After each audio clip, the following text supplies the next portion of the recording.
Hello, c'est Maël. Vous me connaissez avec Prière d'un jeune sur Instagram et aujourd'hui je suis enthousiaste à l'idée de partager avec vous mon retour. Nouveaux horizons, nouvelles aspirations, je suis là pour célébrer avec vous la splendeur de la foi chrétienne. Je vous présente Les Voix de l'Église, le fer de lance de Prière d'un jeune en partenariat avec Hosanna. Avec Les Voix de l'Église, préparez-vous à redécouvrir l'Église sous une lumière inédite. Des interviews avec ceux qui animent l'Église au quotidien, des réels et des publications répondant à vos interrogations de jeunes croyants, des instants précieux sur ma vie de jeune chrétien et surtout en podcast pour tisser des liens profonds. La voix de l'Église résonne et vous aussi, dans vos paroisses, dans vos diocèses, sur les réseaux, vous êtes les ambassadeurs de l'Église. Alors rejoignez Prière d'un jeune pour explorer la foi à travers le regard d'un jeune et amplifier ensemble les voix de l'Église.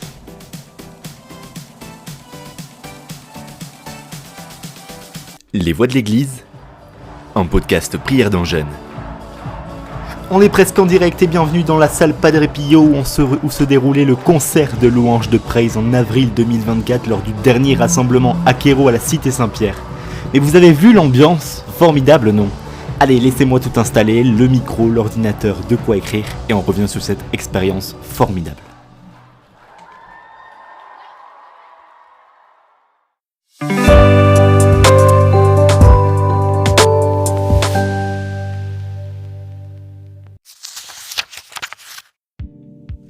En avril 2024, près de 400 jeunes de la province de Toulouse se sont rassemblés à Lourdes pour Akero, un événement où la foi et la fraternité prennent une nouvelle dimension.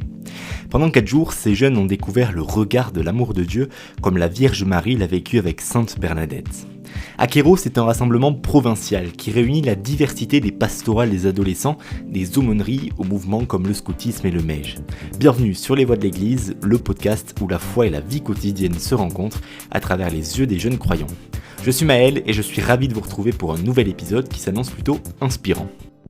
Ephata, ils l'ont fait, pourquoi pas toi ? Tel est le défi lancé aux jeunes, s'ouvrir à l'amour de Dieu et aux autres à l'image des saints et bienheureux.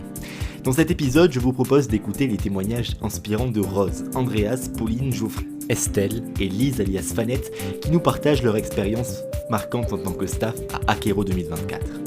Dans le précédent épisode, Carlo Acutis, un clic pour évangéliser, où nous avons exploré comment un adolescent a connecté le ciel et le cyberespace, vous allez adorer découvrir comment la jeunesse d'aujourd'hui s'inspire et se renforce dans son parcours spirituel Akero. Je crois que tout est prêt une nouvelle fois pour vous accueillir, ainsi que les intervenants du jour, alors c'est parti. Restez bien jusqu'au bout, installez-vous confortablement et laissez-vous porter.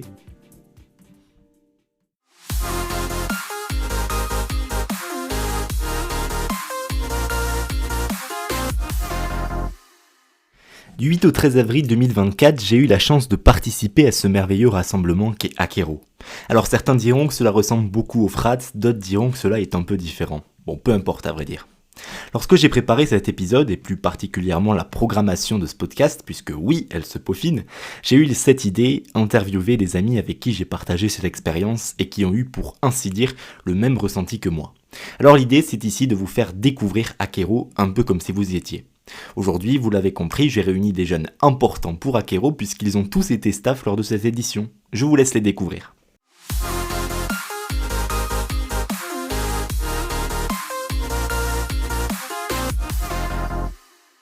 Salut, je m'appelle Estelle Juret-Delfour, j'ai 15 ans. Je viens de Cahors et j'ai participé à Akero 2024 en tant que staff. Je m'appelle Pauline, j'ai participé à Akero 2024 en tant que staff, plus communément appelé Piu Piu. Bonjour à tous, je m'appelle Andreas Biemouret et je viens du diocèse d'Auch. Bonjour à toutes et à tous, je m'appelle Rose Lubino, j'habite à Rignac aux alentours de Rodez en Aveyron. Bonjour à tous, je m'appelle Lise, mais aussi Fanette, j'ai 16 ans et j'ai participé au rassemblement Akero 2024 en tant que Piu Piu. Bonjour à tous, je m'appelle Geoffrey Berton, j'ai 18 ans, bientôt 19, et j'ai participé à Akero en tant que admin staff, comme ils appellent ça au Romandie. En gros, j'étais au niveau de l'organisation, j'étais celui qui gérait tous les staffs et qui m'occupait de les dispatcher sur les tâches qu'ils avaient à faire. Alors vous êtes 6 autour de la table, 6 venus d'horizons différents on peut le dire. Je voulais d'abord me tourner vers Pauline et Lise. Pourriez-vous expliquer aux auditeurs qui nous écoutent ce qui vous a motivé à venir à Akero ? Alors moi, j'avais participé à Akero 2022 en tant que collégienne. C'était une expérience qui m'avait beaucoup apporté. J'avais rencontré des personnes exceptionnelles avec qui j'ai passé de très bons moments. Dès qu'on m'a proposé de faire Akero 2024 en tant que staff, j'ai d'abord été très honorée, puis j'ai accepté. Je trouvais ça bon de rendre un peu ce qu'on m'avait donné et de servir les collégiens cette année. Avant d'arriver à ce rassemblement Akero, j'avais énormément d'appréhension parce que en fait, j'ai déjà fait Akero il y a 2 ans et j'avais déjà passé une expérience juste folle. Et je me suis dit, est-ce qu'en y retournant, je vais passer une aventure encore meilleure que celle que j'ai vécue déjà il y a 2 ans. Et pour vous donner mon avis sur le après Akero, j'ai vécu une expérience 2024 formidable. Vraiment, c'était avec les Piu-Piu. Dès le lundi soir, on a créé de suite une famille. On était très unis, très soudés et toujours là les uns pour les autres, etc. Et ça a été formidable parce que malgré la fatigue, malgré le manque d'organisation, malgré les pleurs, les fous rires, etc., on est toujours restés unis. Personne s'est embrouillé avec personne dans les Piu-Piu. C'était très fort et ils m'ont donné beaucoup d'amour. Donc je vous remercie à tous les Piu-Piu et à tous les collégiens aussi d'ailleurs, et tous les animateurs, enfin tout le monde. Alors Lise, tu parlais justement de pleurs et de fou rire qui viennent presque montrer la difficulté de la mission qui est la nôtre. Alors je l'ai ressenti aussi que c'était assez difficile de répondre favorablement à tout ce qui était demandé. Alors on courait partout entre les animateurs qui nous demandaient des informations auxquelles on n'était pas forcément en mesure de répondre. On a presque parfois dépassé notre rôle initial de staff pour se tourner vraiment vers l'entraide envers l'autre et puis gérer des choses auxquelles on ne s'attendait pas. Mais on l'a vu qu'il y a à faire face à ce genre de situation, on y arrivait toujours. Et c'est vrai que tu as beaucoup insisté sur cette cohésion, cet esprit d'équipe qui régnait toujours sur le groupe. Alors on va en discuter juste après avec les autres autour de la table, mais on voit bien quand même que quand on vient tous pour les mêmes choses, à savoir l'entraide et puis la quête d'espérance et de foi, ce qui règne c'est l'unité, c'est la cohésion, c'est l'amour. Pauline, as-tu ressenti une forme de difficulté du fait de s'éloigner de chez soi pour découvrir un univers nouveau ? Au début, c'est un peu compliqué. C'est vrai qu'on sait qu'on va rencontrer de nouvelles personnes, qu'on va faire une nouvelle expérience. C'est toujours un peu difficile aussi de se détacher de son confort. Mais c'est vrai que dès que je suis arrivée, on a formé un groupe en fait pendant une semaine qui était absolument incroyable. C'est vrai que j'ai rencontré des personnes que j'aurais à jamais dans mon cœur. On avait des animateurs super qui nous ont accompagnés de A à Z dans chacun des instants de cette semaine formidable. Le groupe Praise qui a fait des louanges merveilleuses. Et chacun des Piu-Piu m'a apporté tellement dans ma vie. C'était vraiment exceptionnel. On a été baignés pendant une semaine dans une atmosphère de foi, d'amour et de charité qui a été vraiment très important pour moi. Alors Andreas, Rose et Geoffrey, je vais vous poser la question suivante. Comment décririez-vous Akero à un jeune qui n'a jamais participé au rassemblement, que ce soit en tant que collégien ou bien en tant que staff ? Je lui présenterai ce pèlerinage comme un rassemblement d'amis et de personnes qui viennent pour les mêmes choses que toi. Si tu souhaites passer un bon moment avec tes amis, tout en priant Dieu, même en concert, ce pèlerinage est spécialement conçu pour toi. Pour moi, je décrirais Akero en un seul mot. Incroyable. Tu fais des rencontres inoubliables et c'est une deuxième famille que Dieu t'apporte. Grâce à ce pèlerinage, tu te rapproches de Dieu et tu renforces ta foi avec tous ceux qui t'accompagnent durant une semaine. Moi, je viens de France de Rouergue et comment je décrirais Akero? Akero, je décrirais comme un rassemblement pour les 4e, 3e tous les 2 ans, ce qui est le cas.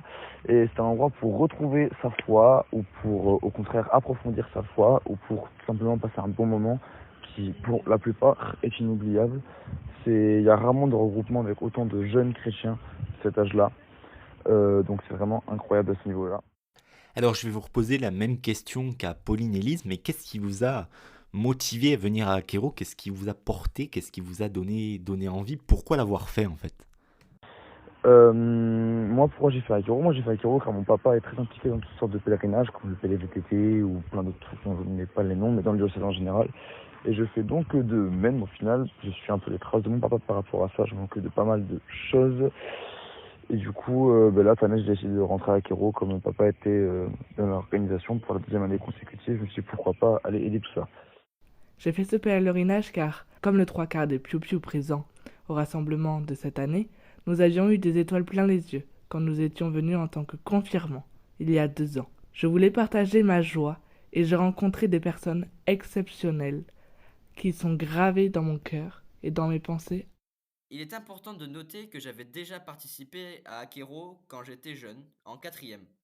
Et étant donné que j'avais grandement apprécié ce pèlerinage, eh bien je l'ai effectué en tant que staff, alias les piou-piou. Alors là, bien vu, on est nombreux à avoir fait Akero en tant que jeune avant de passer staff, et il y a un réel changement parce que les missions sont différentes et parce qu'on se voit réellement changer à la sortie de ce pèlerinage, et moi le premier. Alors je pense que les auditeurs aimeraient savoir ce que vous en retenez le plus, ce qui vous a le plus marqué, et est-ce que pour certains d'entre vous, votre foi a changé? On commence avec Pauline.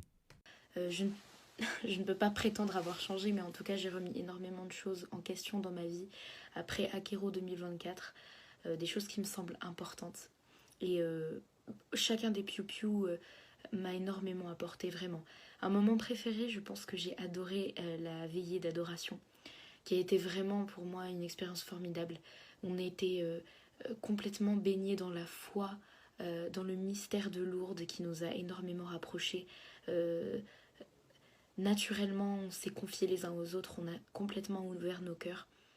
J'avais remarqué, et c'était évident, que le Christ facilite la création de liens entre nous tous. Pour nous, les staffs, j'ai ressenti une profonde complicité entre nous. Mais pas seulement. J'ai également aperçu cela au sein des autres équipes, entre les animateurs et les jeunes. Cette complicité entre nous tous est formidable, car, par exemple, pour nous les staffs, tout le monde ne se connaissait pas, et pourtant les liens se sont construits en très peu de temps. Nous étions tous rassemblés dans la joie pour notre Dieu et surtout grâce à lui. Eh bien, ce qui m'a le plus marqué personnellement, c'était la soirée de louange.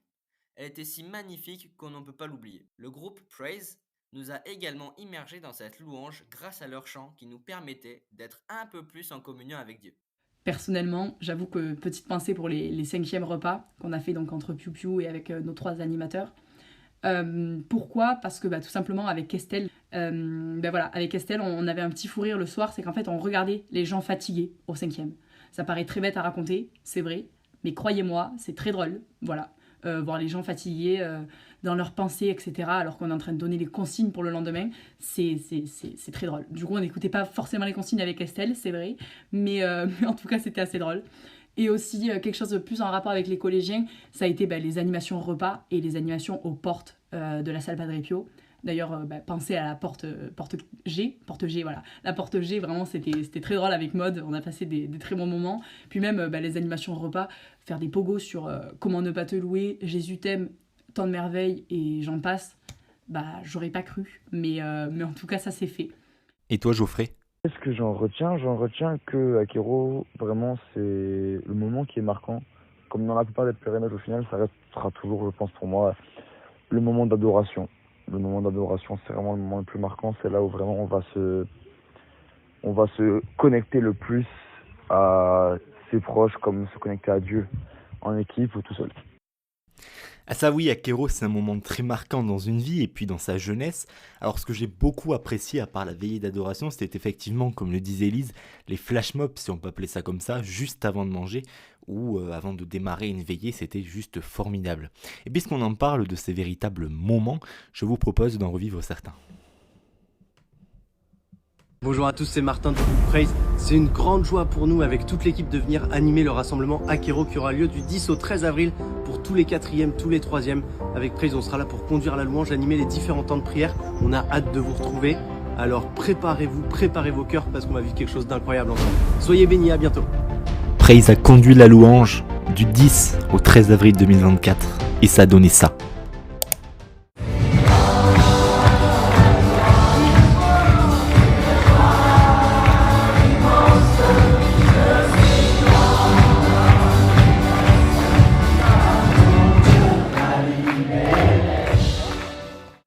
Si je devais donner un conseil à un futur staff, ce serait d'être toujours prêt. Prêt à accueillir l'amour, prêt à accueillir le mystère de l'autre, prêt à accueillir la foi, prêt à accueillir dans notre cœur les personnes qui vont tout simplement y être à jamais, vraiment. C'est une expérience que je n'oublierai jamais, qui m'a énormément apporté. Merci à chacun. Merci à Geoffrey qui a organisé tout ça. Vraiment, je vous conseille amplement de pouvoir... je vous souhaite vraiment de pouvoir vivre la chose que j'ai vécue. Amen. Pour tous les prochains Piu Piu, faites Akero. Et encore une fois, Akero, on peut pas vraiment... On fait des interviews comme ça, mais on peut pas vraiment expliquer réellement ce que c'est. Pour moi, Akero, c'est une expérience qu'il faut vivre pour savoir ce que c'est. Donc voilà, faites Akero, soyez piou et vivez votre expérience tout simplement. Akero, vous le savez, c'est un moment de partage, ensemble. Un moment dans lequel nos cœurs sont renouvelés, prêts à s'ouvrir encore plus à Dieu qu'ils ne l'étaient. Un moment de joie, de cohésion, d'espérance et d'unité. Un moment de vie, car à Lourdes, on est tous unis par la foi. Merci à nos invités du jour, Pauline, Lise alias Fanette, Rose, Andreas, Estelle et Geoffrey. Nous les amis, on se retrouve bientôt pour un nouvel épisode toujours aussi inspirant et dynamique autour de l'église. D'ici là, rendez-vous sur Prière d'un jeune sur Instagram et WhatsApp et sur vos plateformes. N'hésitez pas à partager cette émission à vos proches et vos amis pour qu'elle continue de grandir et faire porter les voix de l'église. On se quitte en musique.